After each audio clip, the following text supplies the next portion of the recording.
നമസ്കാരം.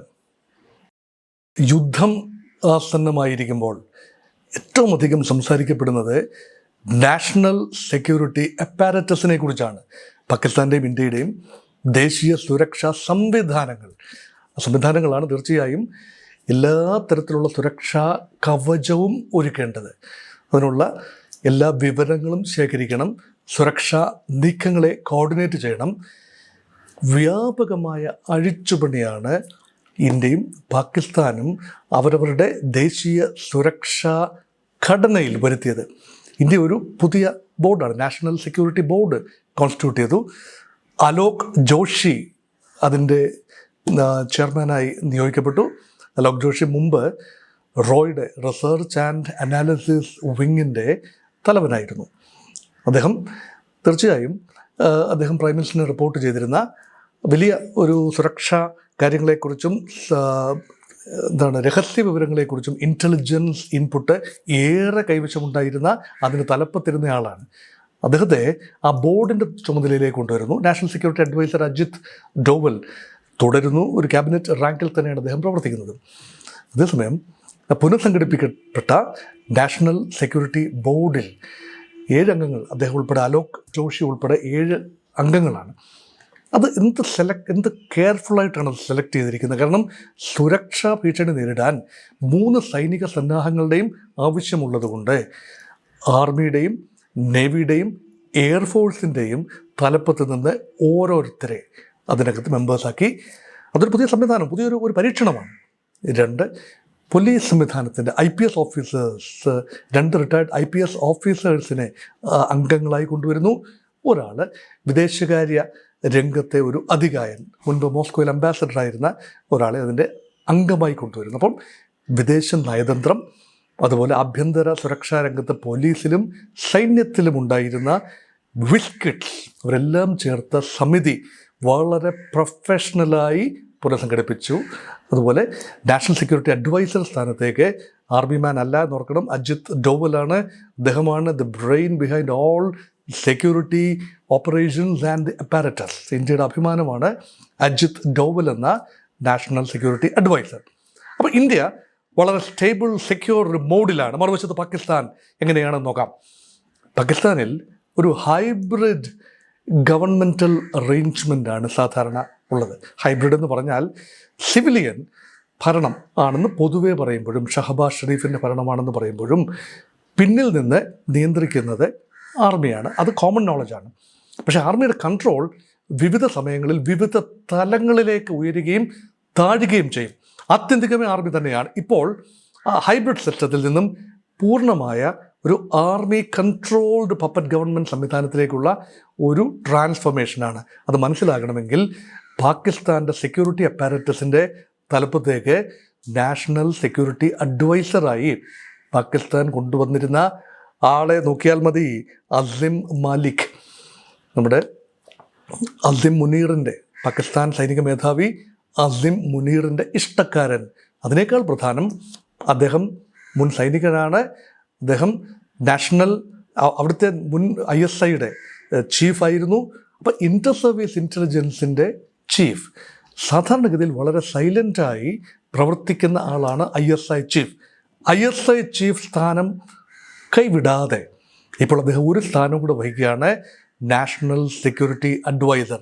2 സ്ഥാനങ്ങൾ നോക്കൂ. ഇന്ത്യക്ക് 2 പേരാണ്. അപ്പോൾ നമ്മുടെ റിസർച്ച് ആൻഡ് അനാലിസിസ് വിങ്ങിൻ്റെ തലപ്പത്ത് ആരാണെന്ന് നമ്മൾ തിരക്കാറ് പോലുമില്ല. വളരെ സൈലൻ്റായി, ഒബ്സ്ക്യൂറായി തിരശ്ശീലയ്ക്ക് പിന്നിൽ പ്രവർത്തിക്കുന്ന മുഖമാണ് നമ്മുടെ ഒരു റിസർച്ച് ആൻഡ് അനാലിസിസ് വിങ്. ഒരിക്കലും അവർ വെട്ടപ്പെടാറില്ല. സീക്രട്ട് സർവീസാണ്. അത് മൊസദിൻ്റെ ആളുകളും അങ്ങനെ തന്നെയാണ്. വളരെ സൈലൻറ്റ് ഓപ്പറേഷൻസാണ്, പക്ഷേ പ്രഹരശേഷി വളരെ കൂടുതലാണ്. അപ്പോൾ ഇന്ത്യ ഒരു ഗ്ലോബൽ പാറ്റേണിൽ ഇന്ത്യയുടെ സുരക്ഷാ സംവിധാനങ്ങളും ഇൻ്റലിജൻസ് ഇൻപുട്ടുകളും വികസിപ്പിക്കുമ്പോൾ പാകിസ്ഥാൻ സൈന്യത്തെ പൂർണ്ണമായും ആശ്രയിക്കുന്ന ഒരു കാര്യം. ഇദ്ദേഹം ഒരു മിലിറ്ററി മാനാണ്. സാധാരണ പാകിസ്ഥാൻ സൈന്യവുമായി ബന്ധമുള്ള ഒരാളെയാണല്ലോ ISI ചീഫായി നിയമിക്കുന്നത്.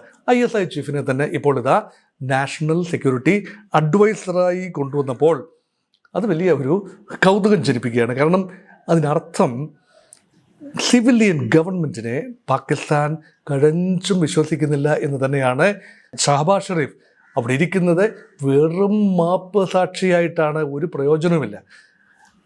അതോടൊപ്പം തന്നെ ചേർത്ത് വായിക്കേണ്ട ഒരു കാര്യമാണ്, കാലാകാലങ്ങളിൽ അത് 70കളിലും 80കളിലും 90കളിലുമായി ഇന്ത്യയുടെ സുരക്ഷാ സംവിധാനത്തിന് layers and layers of muscle കൊടുക്കുന്നൊരു കാഴ്ച കണ്ടു.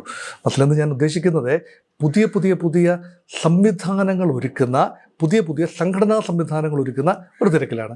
അതിൽ ചിലതൊക്കെയാണ് NSG, നാഷണൽ സെക്യൂരിറ്റി ഗാർഡ്സ്, അതിൻ്റെ സ്ഥാപനം. അത് ഒരു പുതിയ ചുവടുവയ്പ്പായിരുന്നു നമ്മുടെ സെക്യൂരിറ്റി അപ്പാരറ്റസിനെ ബീഫപ്പ് ചെയ്യാൻ വേണ്ടി. അതുപോലെ ഇന്ദിരാഗാന്ധിയുടെ വധത്തെ തുടർന്ന് 1984 ഒരു പുതിയ സംവിധാനം വരികയാണ്, സ്പെഷ്യൽ പ്രൊട്ടക്ഷൻ ഫോഴ്സ്. രാഷ്ട്രീയ നേതാക്കൾ, ഇനി ഒരു രാഷ്ട്രീയ നേതാവ് വധിക്കപ്പെടരുത് എന്ന, രാജീവ് ഗാന്ധി വധിക്കപ്പെട്ടു, അത് ശരിയാണ്. പക്ഷേ SPG എന്നത് സ്പെഷ്യൽ പ്രൊട്ടക്ഷൻ ഫോഴ്സാണ്. അത് ഉന്നത രാഷ്ട്രീയ നേതാക്കളുടെയും ഒക്കെ സുരക്ഷയ്ക്ക് വേണ്ടി പ്രത്യേകമായി ചിട്ടപ്പെടുത്തിയ ഒരു ഫോഴ്സാണ്. നോക്കൂ, ഇന്ദിരാഗാന്ധിയുടെ വധം സംഭവിച്ചത് ബിയാന്ത് സിംഗും സത്വന്ത് സിംഗും, അവർ ഇന്ദിരാഗാന്ധിയുടെ സുരക്ഷാ ഗാർഡുകൾ തന്നെയായിരുന്നു. പഞ്ചാബ് പോലീസിൽ നിന്നെടുത്ത ആളുകളാണ്. അവരെ പൂർണ്ണമായി വിശ്വസിച്ചു, സിഖുകാരെ പൂർണ്ണമായി അവിടെ വിശ്വസിച്ചു. അതിന് വലിയ കൈപ്പിഴയാണ് പറ്റിയത്. ഇത് വളരെ നേരത്തെ തന്നെ കണ്ടെത്തി SPG കമാൻഡോകളെ വളർത്തി എടുത്ത് അവരെ യഥാർത്ഥത്തിൽ എന്താണോ ആവശ്യം അത് പറഞ്ഞ് മനസ്സിലാക്കി ചെയ്യുകയാണ്. അതേപോലെയുള്ള മറ്റൊരു ഒരു സംവിധാനമാണ് ബോർഡർ സെക്യൂരിറ്റി ഫോഴ്സ്. അത് ആർമി സംവിധാനമാണ്. നമ്മൾ പാക് റേഞ്ചേഴ്സ് അതിർത്തി കാൽക്കുമ്പോൾ നമ്മുടെ BSF ജവാന്മാർ അതിർത്തി മേഖല, കാശ്മീർ മാത്രമല്ല മറ്റ് അതിർത്തി മേഖലകൾ ഉൾപ്പെടെ BSF സാന്നിധ്യമുണ്ട്, അർദ്ധ സൈനിക വിഭാഗം.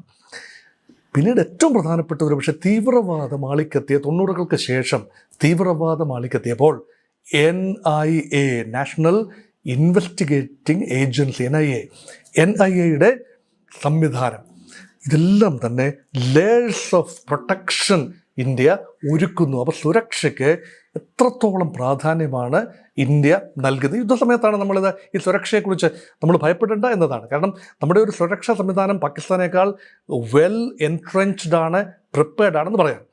ഇനി ഇതെല്ലാം ചൂണ്ടിക്കാട്ടുന്നത് 2 ഡിഫറെൻറ്റ് ഓപ്പറേറ്റിംഗ് സിസ്റ്റംസിലാണ് ഇന്ത്യയും പാകിസ്ഥാനും സുരക്ഷയുമായി ബന്ധപ്പെട്ട് പ്രവർത്തിക്കുന്നത്. ഇനിയുള്ള കാതലായ ചോദ്യം, പാകിസ്ഥാൻ്റെ ആർമിയുടെ ആത്യന്തിക ലക്ഷ്യം എന്താണ്? എൻ്റെ ഉത്തരം സിമ്പിളാണ്. സിവിലിയൻ ഗവൺമെൻറ്റിന് മുന്നോട്ട് പോകാൻ ആവില്ല എന്ന് പാക് ജനത തന്നെ തെരുവിലിറങ്ങി പറയും. ഇന്ത്യ നിയന്ത്രിക്കാനാവില്ല, ഇന്ത്യക്ക് മറുപടി കൊടുക്കാനാവില്ല, ഇന്ത്യ ആക്രമിച്ചാൽ പ്രതിരോധിക്കാനാവില്ല, സൈന്യത്തെ വിളിക്കൂ, പാകിസ്ഥാനെ രക്ഷിക്കൂ എന്ന മുറവിളി ആർട്ടിഫിഷ്യലായി പാകിസ്ഥാൻ്റെ ഉള്ളിൽ ഓർക്കസ്ട്രേറ്റ് ചെയ്യപ്പെടും. അങ്ങനെ അസിം മുനീർ, എൻ്റെ ഒരു പ്രഡിക്ഷനാണ്, within a short span of time military general, കരസേന മേധാവി general Asim Munir will become Pakistan's de facto leader. എന്ന് പറഞ്ഞാൽ ഇപ്പോഴും ഡിഫാക്ടോ ലീഡറാണ്. അദ്ദേഹം സ്വയം ഒന്നുകിൽ ചീഫ് എക്സിക്യൂട്ടീവായി അവരോധിതനാകും. പർവേസ് മുഷറഫ് അങ്ങനെയാണ് ചെയ്തത്. കാർഗിൽ യുദ്ധം ഉണ്ടാക്കിയത് പർവേസ് മുഷറഫാണ്. അദ്ദേഹം അന്ന് സൈനിക മേധാവിയായിരുന്നു. ജനറൽ അസിം മുനീർ ഇരിക്കുന്ന ആ കസേരയിലാണ് അന്ന് പർവേസ് മുഷറഫ് ഇരുന്നത്. പർവേസ് മുഷറഫ് അതിനുശേഷം എന്താ ചെയ്തത്? അന്നത്തെ നവാസ് ഷെരീഫ് ഗവൺമെൻറ്റിനെ താഴെ ഇറക്കി ചീഫ് എക്സിക്യൂട്ടീവായി സ്വയം അവരോധിതനായി. അപ്പോൾ ഒരു പ്രശ്നമുണ്ട്, പ്രോട്ടോക്കോളിന് ഒരു പ്രശ്നം വരും. ഈ പ്രോട്ടോക്കോളിൽ ചീഫ് എക്സിക്യൂട്ടീവ് എന്നൊരു ഓഫീസർ ഇല്ല. പണ്ട് ഈ ലിബിയയുടെ നേതാവ് കേണൽ ഗദ്ദാഫി, അദ്ദേഹത്തിനൊരു ടൈറ്റിലുണ്ട്, ലീഡർ. ഇപ്പം ലീഡർ എന്ന് പറഞ്ഞൊരു ടൈറ്റിൽ അന്താരാഷ്ട്ര നയതന്ത്രത്തിലില്ല. ഒന്നേ പ്രസിഡൻ്റ് ആയിരിക്കണം, അല്ലെങ്കിൽ പ്രധാനമന്ത്രി ആയിരിക്കണം, അല്ലെങ്കിൽ മറ്റെങ്കിലും തസ്തിക ഉണ്ടാകണം. ഇത് ലീഡർ എന്നാണ് തസ്തിക. അപ്പം അതുകൊണ്ട് അദ്ദേഹത്തിന് സ്വയം മാറേണ്ടി വന്നു. അതുകൊണ്ട് പ്രസിഡൻ്റായി സ്വയം പ്രഖ്യാപിക്കേണ്ട അവസ്ഥ പർവേസ് മുഷറഫിന് വന്നതുപോലെ Asim Munir is likely to be the next president. അപ്പോൾ ഒരിക്കൽ കൂടി പാകിസ്ഥാൻ പട്ടാള ഭരണത്തിൽ പ്രസിഡൻ്റായി അവരോധിക്കപ്പെടുന്ന സൈനിക തലവരെ സഹിക്കേണ്ടി വരും. നമ്മൾ യഹ്യ ഖാനെയും അദ്ദേഹത്തിൻ്റെ മോഹങ്ങൾ, അയൂബ് ഖാൻ പിന്നീട് പ്രസിഡൻ്റായി, സൈനിക തലവൻ പ്രസിഡൻ്റായി വരികയാണ്. അത് അദ്ദേഹമാണല്ലോ 1960 കരാർ ഒപ്പുവെച്ചത്. അപ്പം ഈ ജല കരാറൊക്കെ ഒപ്പുവെച്ചത്. അപ്പോൾ അയൂബ് ഖാൻ വന്നു. എന്തിന്? സിയാഉൽ ഹക്ക് വന്നു. സുൽഫിക്കർ അലി ഭൂട്ടോയെ പുറത്താക്കി പാകിസ്ഥാൻ സൈനിക ജനറലായിരുന്ന ജനറൽ സിയ ഉൾ ഹക്ക് 70കളുടെ അവസാനത്തിലും 80കളുടെ ആദ്യത്തിലും സിയ ഉൾ ഹക്കിൻ്റെ പ്രസിഡന്റ് പദവി നമ്മൾ കണ്ടു. അപ്പോൾ എല്ലാ അധികാരങ്ങളും ഏറ്റെടുക്കുകയാണ്. 1973 കോൺസ്റ്റിറ്റ്യൂഷനൊക്കെ റിഡൻഡൻ്റായി പല കോൺസ്റ്റിറ്റ്യൂഷൻസ്, ഇന്ത്യക്ക് ഒരൊറ്റ കോൺസ്റ്റിറ്റ്യൂഷനിലാണ് പോകുന്നതെന്ന് ഓർക്കണം.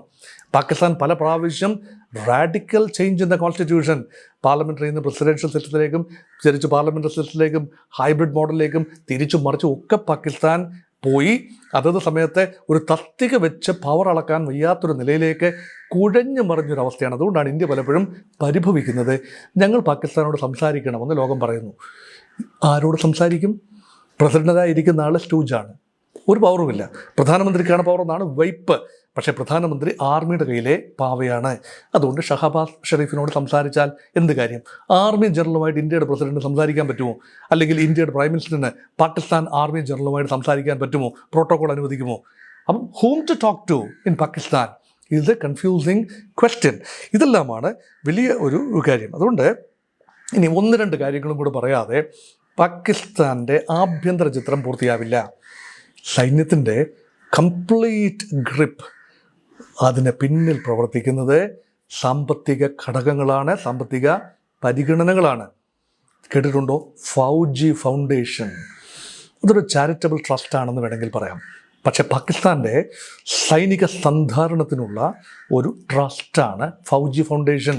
ഗവൺമെൻറ്റിൻ്റെ വിഭവങ്ങളുടെ നല്ല പങ്ക് ഒഴുകുന്നത് പാകിസ്ഥാൻ ജനറൽമാർക്ക് സ്റ്റേക്കുള്ള ഫൗജി ഫൗണ്ടേഷനിലേക്കാണ്. അവരുടെ ആക്ടിവിറ്റി കൺസ്ട്രക്ഷനാണ്.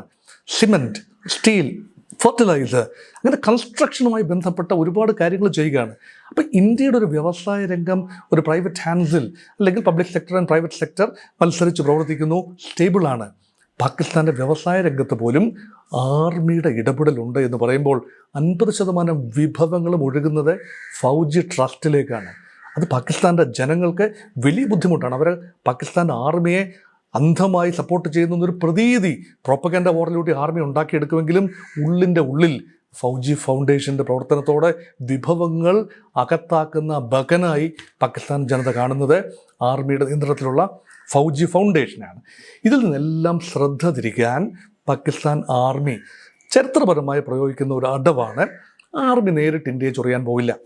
അതിന് പകരം തീവ്രവാദികളെ ഇളക്കി വിടും. ജയ്ഷെ മുഹമ്മദിനെയോ ലഷ്കർ ഇ തൊയ്ബയെയോ മറ്റേതെങ്കിലും സന്നദ്ധ വിഭാഗങ്ങളെ ഇളക്കി വിട്ട് പ്രശ്നമുണ്ടാക്കിക്കഴിഞ്ഞ് ആ പ്രശ്നം സൈനികമായി നീങ്ങുമ്പോൾ സൈന്യത്തിന് രാഷ്ട്രീയ അധികാരം കവർന്നെടുക്കാനുള്ള മാർഗമായി വരും. പഹൽഗാമിലും സംഭവിച്ചത് ഏതാണ്ട് സമാനമായൊരു ചിത്രമാണ്. പക്ഷെ പിടച്ചത് പാകിസ്ഥാൻ ആർമിക്കാണ്. ആ ഒരു 1000 കട്ട് പ്രിൻസിപ്പിൾ അല്ലെങ്കിൽ 1000 കട്ട് ഡോക്ട്രിൻ എന്ന് പറയും ആർമി. ഇന്ത്യയെ നേരിട്ട് പരാജയപ്പെടുത്താനാവില്ല. അതുകൊണ്ട് 1000 വെട്ടുകൾ, 1000 വെട്ടുകൾ ഇന്ത്യയുടെ പല ഭാഗത്തായി പ്രഹരമേൽപ്പിക്കുക, അത് ഭീകരന്മാരെ കൊണ്ട് പ്രഹരമേൽപ്പിക്കുക. അങ്ങനെ ഇന്ത്യ ബ്ലീഡ് ചെയ്യും. അതുപോലെ ഇന്ത്യയുടെ അകത്തെ കാര്യങ്ങൾ ചക്ക പോലെ കുഴയും. ആ കുഴച്ചിലിൽ നിന്നും, കാരണം ഹിന്ദു മുസ്ലിം റൈവലറി ഉണ്ടാകും.